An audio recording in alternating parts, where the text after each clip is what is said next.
Kings Island boasts over 18,800 feet of wooden roller coaster track. It's the most of any amusement park in the world, and that's a pretty big place. But is Kings Island's collection of wooden roller coasters collectively the best?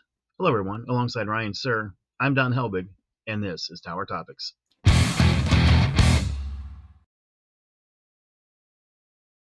Tower Topics is a podcast by Kings Island fans for Kings Island fans, because that's who we are and that's who we care about.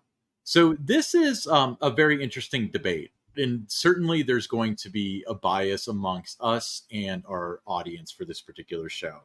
But we're going to try to remain as objective as possible, because there's just a lot of good stuff out there, you know? Yeah, and this episode inspired by just conversations that I've been having with fellow coaster enthusiasts when I've been at Kings Island, Holiday World, Dollywood, some of the other parks, Kentucky Kingdom this week. So, people are, kind of asking, what my thoughts are. I'm asking what their thoughts are. So it kind of inspired an episode. Maybe we should talk about it. Yeah. And let's kick off the bat by saying you can either listen to our opinion or drop it in before you hear what we have to say. But who do you think in the United States in the world has the best wooden coaster collection? So, right. Yeah, and what we're talking about here is kind of like a trio, like the top three. Some parks have more than 3 wooden roller coasters. What are the top 3? Kings Island with Woodstock Express would be a fourth one, but you don't really think about that when you're thinking about Kings Island, roller coasters in comparison to other parks. Yeah, I mean, let's start off with Kings Island, because that's the one we're all most familiar with. So, the Racer is a ride that some people ride over and over again, and over and over again, and over and over again. I've heard that. Yeah, I've met that guy. Mystic Timbers is we've discussed that at length. Such a sleeper hit. You were there for you were the PR person for the announcement, if I recall, right. And a lot of concern with, well, it's not the tallest, it's not the fastest, and then a lot of people conceded, like, okay, that's my new favorite ride in the park. So anyone who had ridden Thunderhead should know that, should have known that coming in, that you were in for something special. And there's a little roller coaster called the Beast, which just happens to be the longest of all the wooden coasters in the world. But let's kind of just discuss that trio at first. I think that the cool thing about it is that each one of those three, as far as the trio, again, there's Woodstock Express as well, but for the trio, each of them offer a different thing. The Beast is, the length obviously is an attraction in itself, but it's also traversing through the woods in the dark and the great night rides and the fantastic finale and so on. So that's the star attraction with that. The Racer races, that's its own gimmick. And then Mystic Timbers is an airtime machine. So I feel like the three of them have very different things to offer. They do. And also when you look at the Kings Island wooden roller coasters, you have the Racer, which is credited with reigniting the roller coaster building boom in the 1970s. Mm-hmm. And you have the Beast, which, in a lot of ways started the coaster wars by, coming out as the biggest, longest, fastest, baddest. And then, a couple years later, you see, Great American Chicago, opens up its wooden coaster, and then other things kind of evolve from there. So you've got a lot of, history, nostalgia, impact in the industry with the Kings Island collection.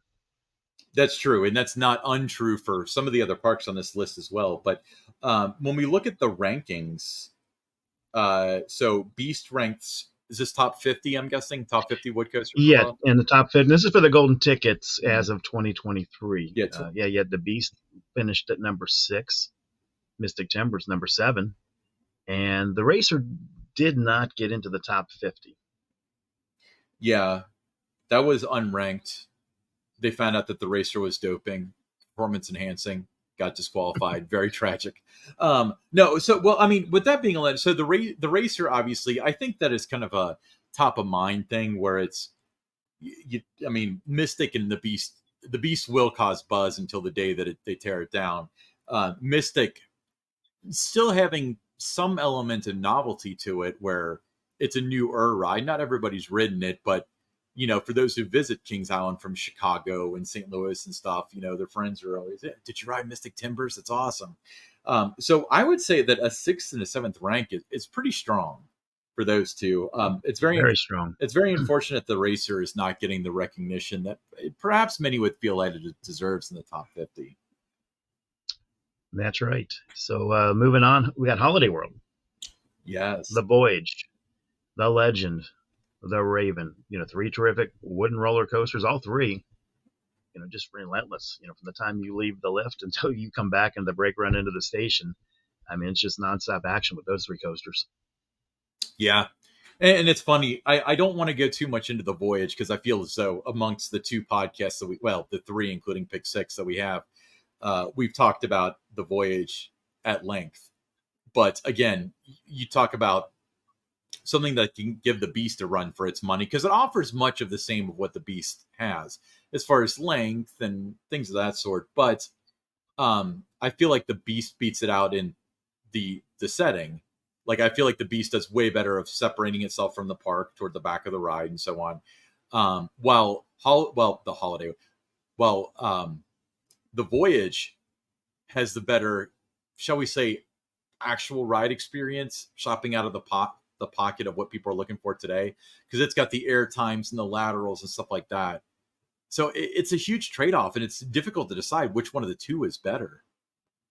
Yeah, and a lot of the Voyage, it is hidden from the view of the park guest. I mean, and it does go through, you talk about the Beast being in that wooded terrain. I mean, there's a lot of trees and that, surrounding the Voyage. And what I really like about what they did with the Voyage, nowadays when you're riding the Beast, you get to the top of the lift hill, you look down to the left, it's kind of, pretty open space. You see the service road and everything there. That used to all be filled in with trees, so they've opened that up.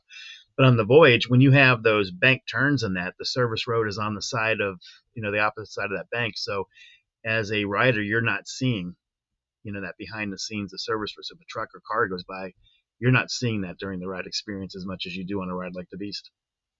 Yeah. Well, and I'm not trying to suggest that the Beast is in the woods while the Voyage is in a parking lot. I just feel like if you compare the 2, the edge goes to the Beast because it's more secluded. But you're right. I mean, the Voyage, when we talk about the use of tunnels, I didn't think anybody would ever be able to top the Beast with its tunnels during the Helix finale and stuff. And I'm not really prepared to say that triple down inside the tunnel for the Voyage is better, but there's a debate there. I mean, that's pretty darn good. That's good use of tunnelage. And the other thing about it, the Voyage at night. Yeah. You hear about the Beast all the time, but the Voyage at night, fantastic. Totally different animal at night than it is during the day. And so there's a lot to really like there. But, look at the other 2. I mean, the Legend. That's another ride that just seems like it just keeps on going. Every time when you think it's about done, here's another turn. Here's another drop. So you really like that. And the Raven, while not very long, it's action-packed. The Raven has that interesting story where, and I don't know if this is theme park lore or not, but I want to say that the family has talked about it, where the Cooks mortgaged everything, including their own home, to build that ride. They took that kind of gamble on it, and it sure paid off, because Holiday World was not what it is today when they built that in the 90s. Right. And, let's take a look at the rankings, how they finished in the 2023 Golden Ticket Awards for Best Wooden Coasters. The Voyage was number 2. Yes. The Legend was 21, and the Raven 26. I cannot believe the Legend very solid above there. The Raven. I don't want to go off on a tangent, but they're very close. When we're talking about top 50, I guess 5 spots isn't that big of a deal. But I always thought that the generally accepted ranking was that the Raven was above the Legend. But I always kind of like the Legend more anyway. Anyway. Yeah, it's a great ride. It is. And then Kennywood. 3 great wooden coasters there. You've got the Thunderbolt, the Jackrabbit, the Racer. I mean, these are all rides that have been around for a long, long time. They've withstood the test of time. Still as popular today with riders as they were, back in the 30s, 40s, 50s, 60s, 70s, 80s, 90s, and everything. So that's a testament to how good those rides are. And I'm a big Thunderbolt fan. It's one of the roller coasters that really kicked off my interest in wanting to travel to a lot of other parks. It was on my first ever roller coaster trip in 1982. Mm. Just absolutely loved that ride, and that made me want to go try other parks and see what else was out there. At that point in time, I'd really only been to Cincinnati's Coney Island, Kings Island, and Americana up to that point, which was known as Swordsville Lake back then. But it kind of opened my eyes that what else might be out there. But I also loved Jackrabbit, uh, that double down that it does, the airtime that it delivers. Just a fantastic ride. And then you have the racer there. That one is so much fun. All three have been awarded the American Coaster Enthusiast, Ace Landmark distinction, as has the Beast and the Racer at Kings Island. So just fabulous roller coasters. And you look at the rankings for them, and you have the Jackrabbit at 15. By no means the longest, fastest, tallest, or anything. Just a great ride.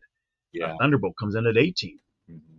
And then you've got the other one, the racer there at 41. So three coasters in the top 15. I mean, top 50 rather. Yeah.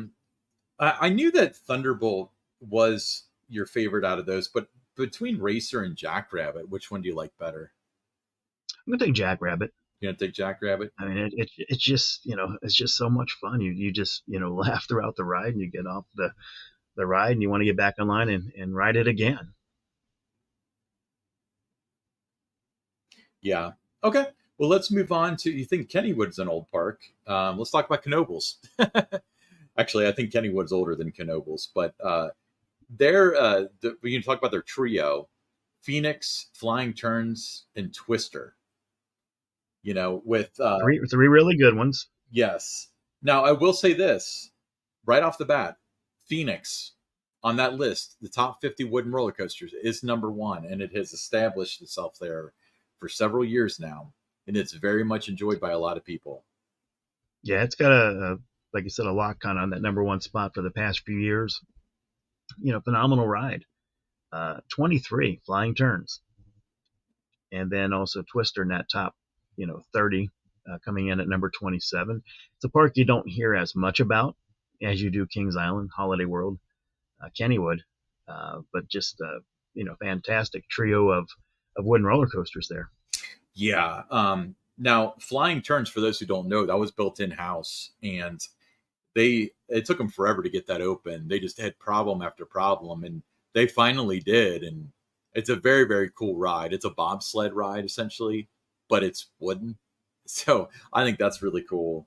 But yeah, Knoebels, especially with Phoenix, that's a tough choice. So if we're going to stick ourselves with those four, and not necessarily that those are the four best in the world, but those are, at least in the Cincinnati market, those are the best four within reach, within a day drive or so. Yeah. What now? Other parks, they might have like one outstanding wooden roller coaster that might be the only wooden coaster in the park.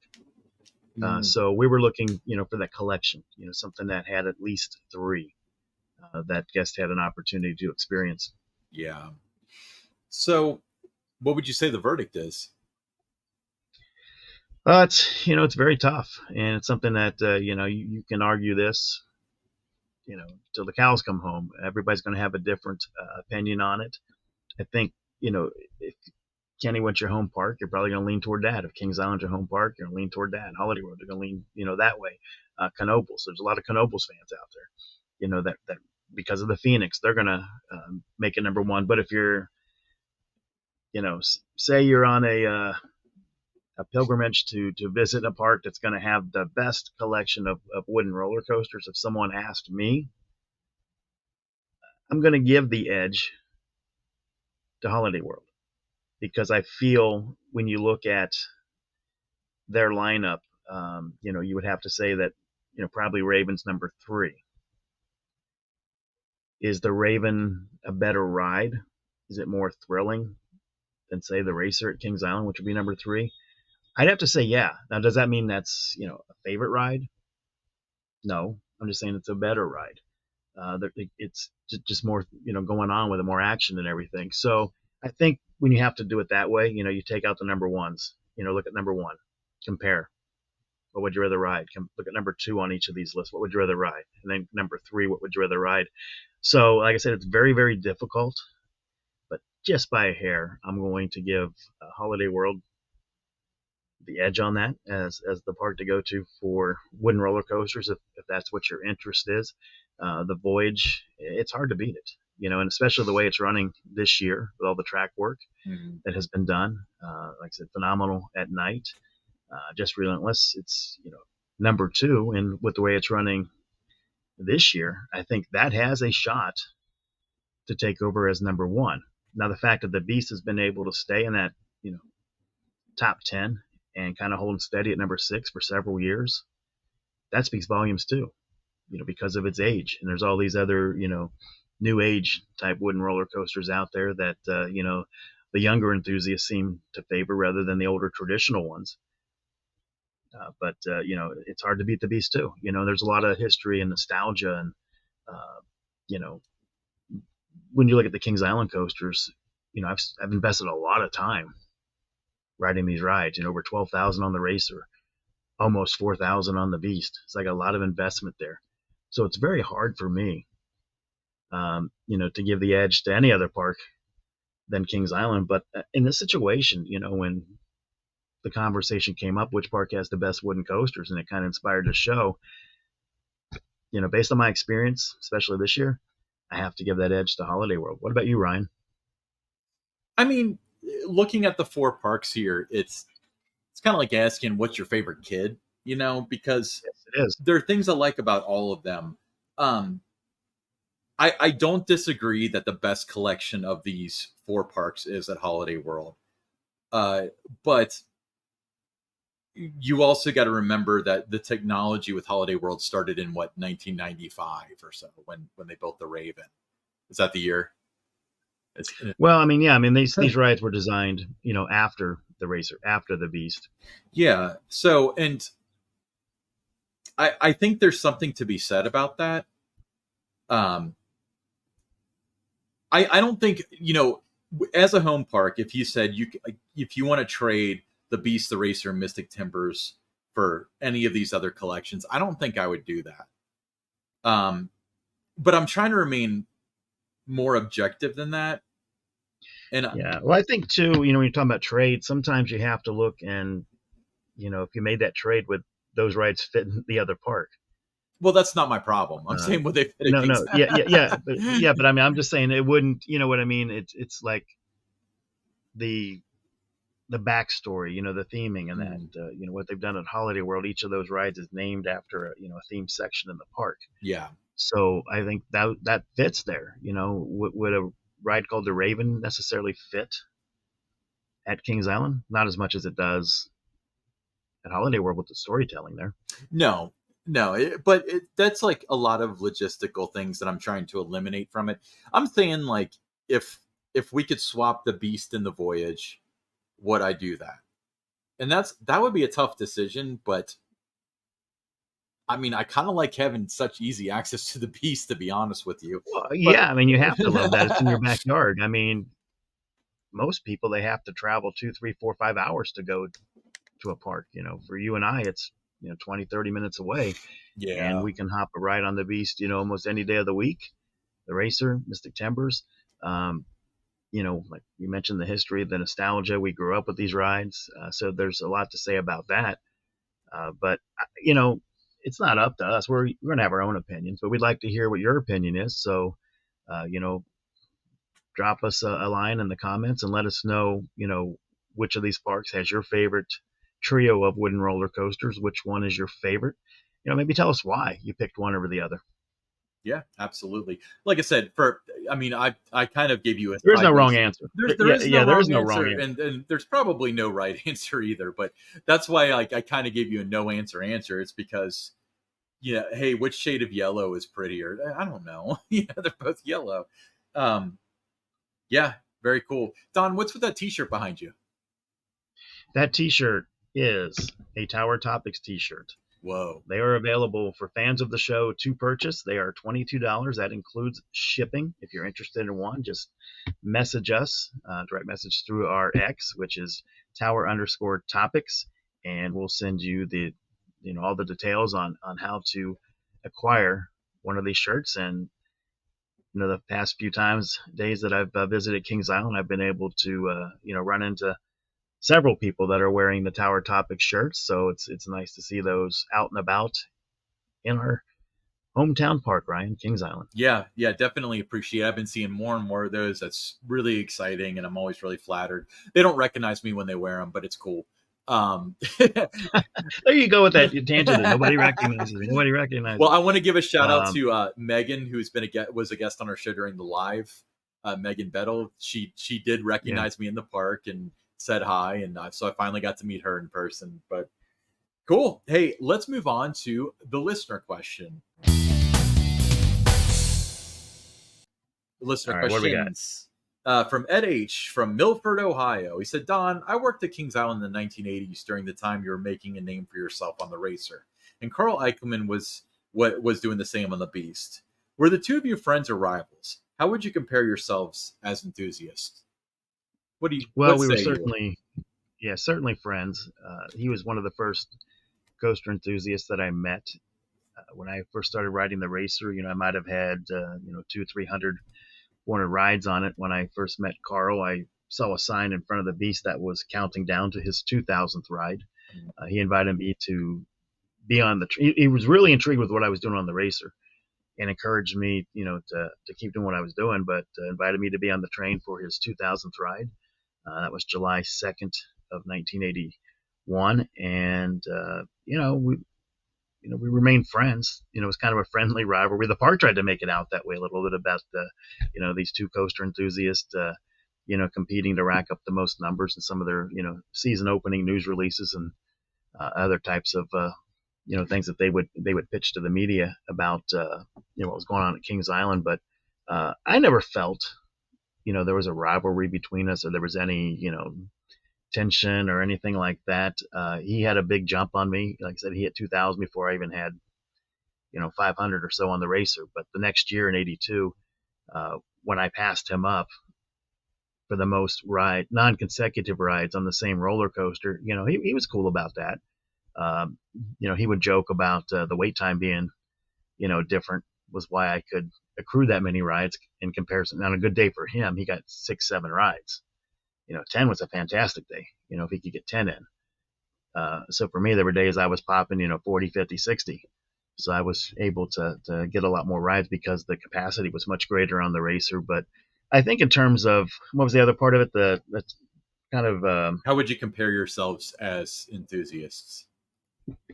well, Carl was at Kings Island to ride the Beast.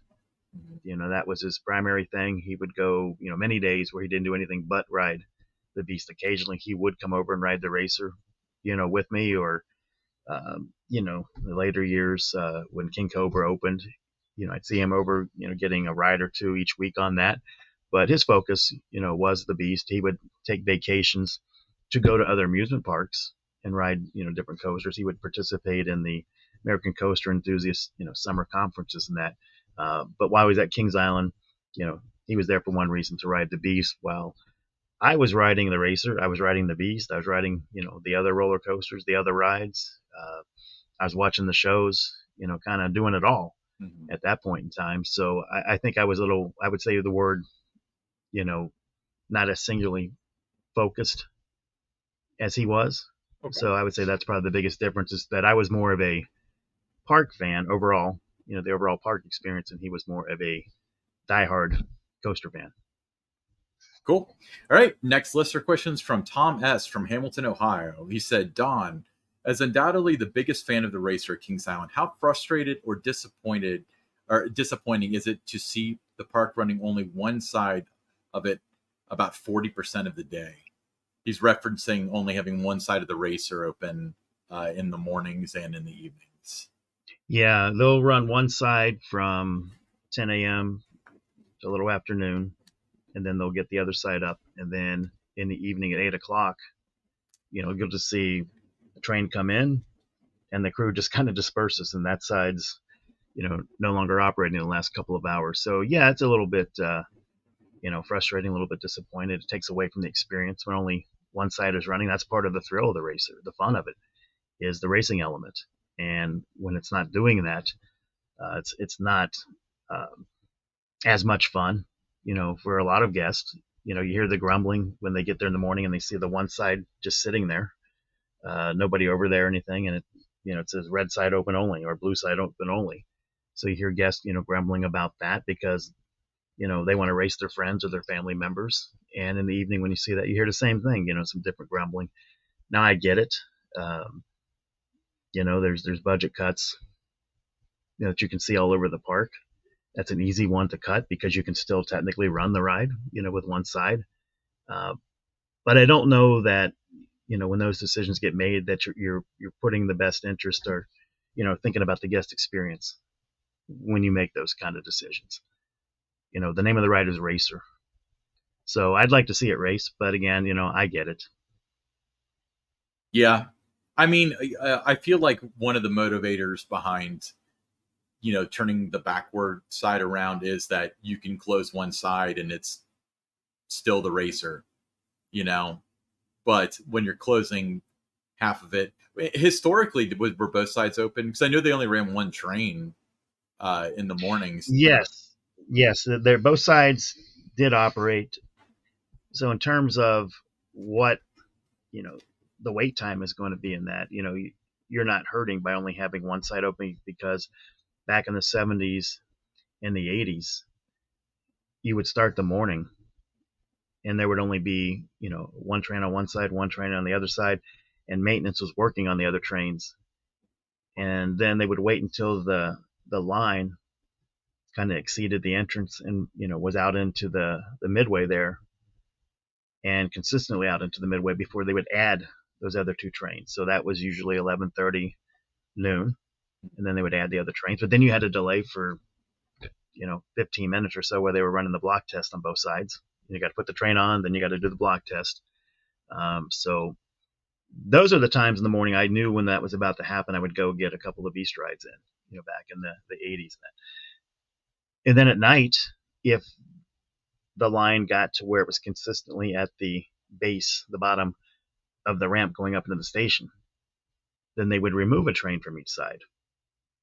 And say that was 7 o'clock, 7:15, then you got 15 minutes or so to take the trains off. So you were losing some time there. So in a roundabout way, I mean, it's, probably better the way they do it now, where there's two trains on one side and you're not having everybody just, waiting for you to take it, add a train or take a train off during the day. Right. Okay, cool. Thanks for the listener question. I'm Ryan Sir, along with Don Helbig, and this is Tower Topics.